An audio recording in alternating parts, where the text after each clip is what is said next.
Now you can do this by sitting down, having the gun across your lap. You can have it on a table or a bench like I've got it here.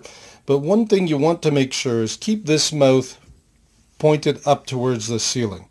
You want to point it up towards the ceiling because on the bottom side here, inside, there's a little spring. And if you lose that spring, you're going to have a miserable time for a while. If you lose it inside the mechanism here, it's not going to be a whole lot of fun. Now I've started this screw here a bit just to make it a little easier because I'm doing it one-handed, holding the camera in the other hand. And I'm going to pull this apart here and pull that up. Put that in a safe place right there where you can see it. And now what I'm going to do is I'm going to pull that out. It will slide out just like that. Now, the next thing you have to do is you have to pull this down. And normally I would do this with two hands, but I'm going to try it with one to make it a bit odd. Camera angle here. Just push it out all the way, and if you hold the hammer down, you can pull that bolt straight out. Now, if you can see that piece of metal that is in there that is pointing up, that piece of metal is the extractor spring. And that just sits there. You can see it a little bit better there. And it just sits there. And if you lose that, it's going to get a little tricky. What you do is you can just pull it out, make sure you put it in a safe place. What I do to get rid of it is I will pull it forward a little bit.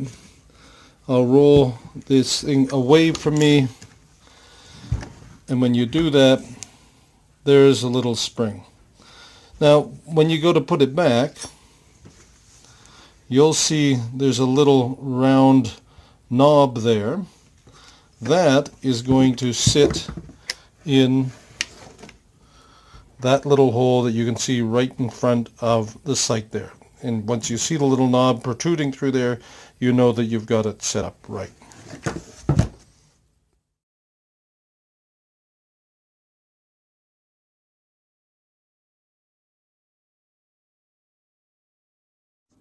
So putting this back together is a little bit of a challenge at first till you get used to it. You see that slot there by the light? That is where the spring goes. And you'll see that the spring has the little knob on it, as I showed before. The knob will go down and towards the back. And so I'm going to try and slide this into the slot. And you can see it's in there, and I'm just going to use my finger just to see if it's actually in that little hole, and it is. And so now I'm going to replace the bolt. So I cheated a little bit and got it started because I needed two hands.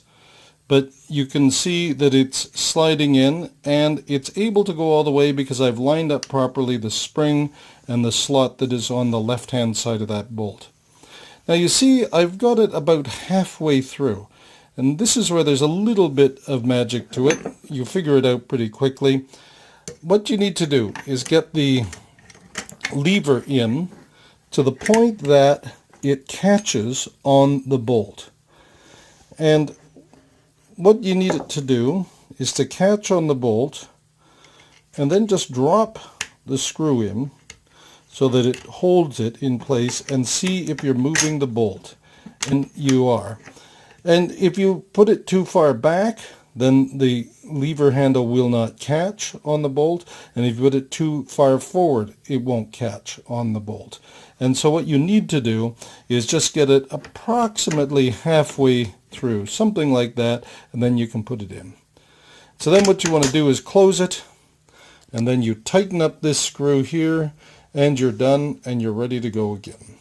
And that is how you remove the bolt of a Marlin 336. Works the same in the 1895s, and without losing the little spring in there that is the to extract the spent shells. One final thought. Make sure you tighten this nicely. You want to make sure you have a good screwdriver to do it, because you don't want break anything.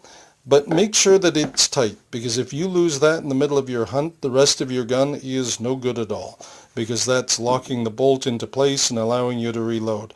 So just make sure that that is tight once you're done.